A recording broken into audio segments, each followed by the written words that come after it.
get started on the whole, I'm gonna get my craft. Ooh. Well, let's see. Ooh, Betty Bear. Oh, wait, I can't see the art. What in the. Wait, what? I was able to see like the art in Miyamoto Musashi. Ah, damn.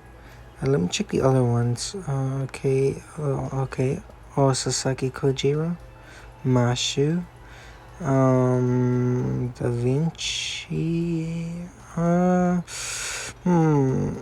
I'll get Miyamoto Musashi because favorite. If they had a Nero Claudius one, maybe they did, and I like completely like missed it. But Miyamoto Musashi will do just fine. Now let me just redeem it, and we'll get started with the Shimousa review.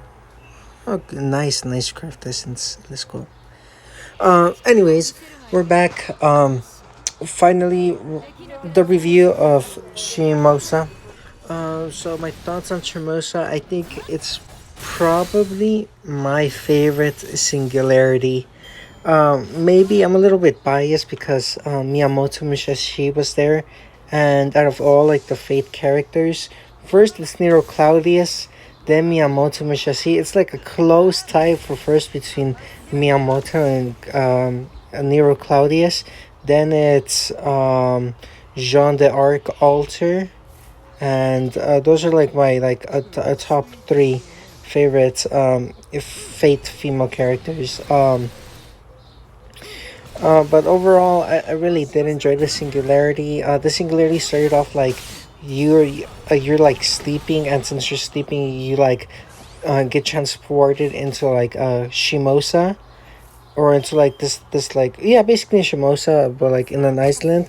And what I really liked about the Singularity is like every major fights they would do like this like a quick cutscene against like one, there was a Serpent of Limbo, then against like you get to, like, you get this really cool like 1v1 like western type fighting stance with like the five or six major like villains.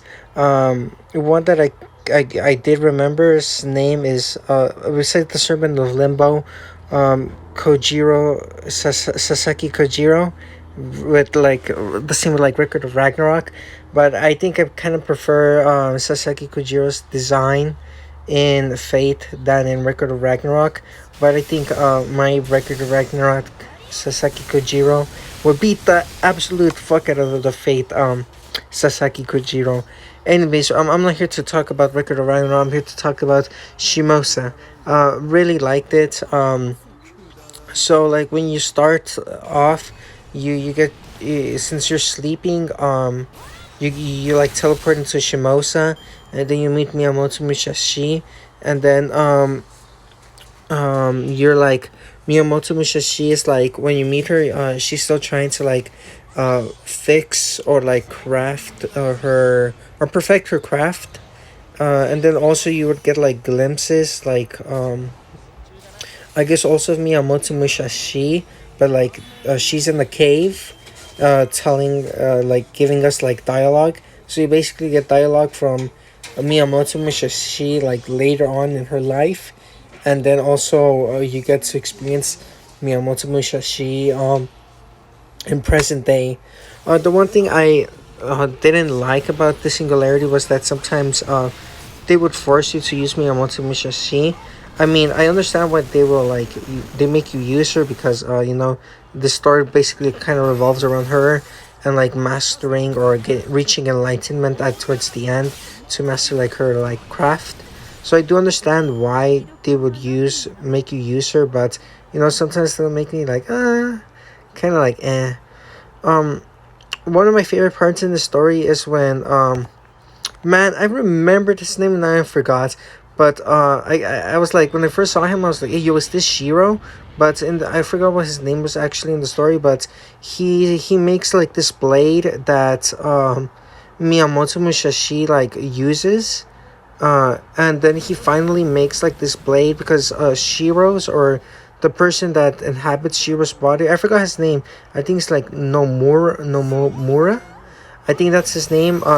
He wanted to make a sword that could like cut through like a destiny bond and stuff like that.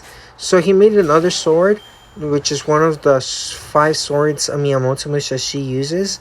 But towards the end, like during the singularity, he finally makes the sword he wants, and he's able to like cut the castle in half. And oh, that was pretty cool. I did enjoy it. So overall, I did fairly enjoy the singularity at overall. There was a bunch of like really cool moments. Like there was a part in the story where I forgot their names, but and Oni and like this MILF take these two kids that Nomura, or I'll call him Shiro. He's not Shiro, but I'm pretty sure he's a descendant of Shiro or Shiro's ancestor. Anyways, but they take these two kids that Shiro's taking care of, and that was like one of the like annoying parts for me, because and like that was like one of the parts where you had to bring Miyamoto Musashi, but I'm pretty sure she didn't have a type advantage, so they would like always target her and she would like die very early on. But that was like one of the like the annoying parts. But that was one of like also like one of like my favorite parts towards the end when Sasaki Kijiro like comes out and challenges Miyamoto Musashi. That was also pretty exciting.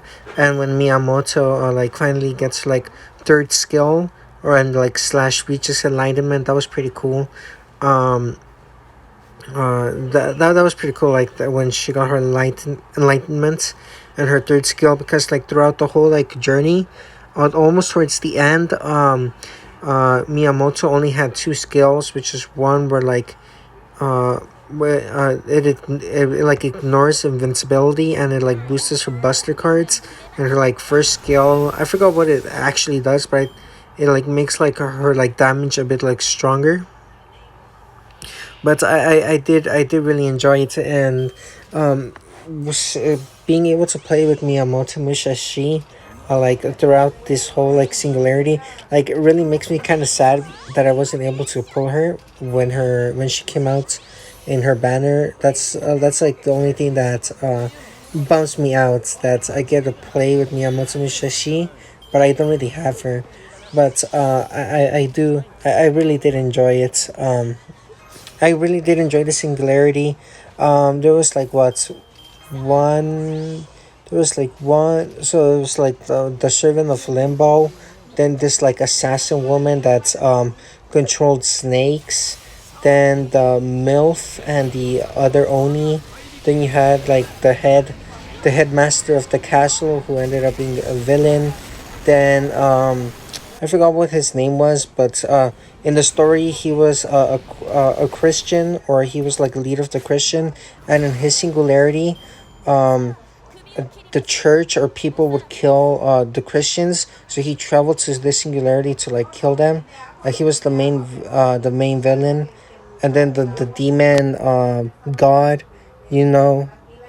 So overall, I really did enjoy the singularity. Wasn't that long, and very enjoyable.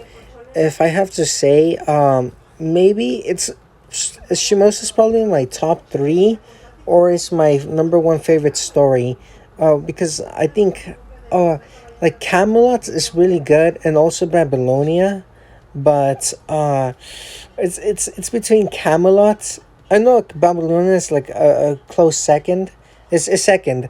Uh, no, third. I don't know, but like it's in my top three. But yeah, really glad, and I hope to see next Singularity how it does.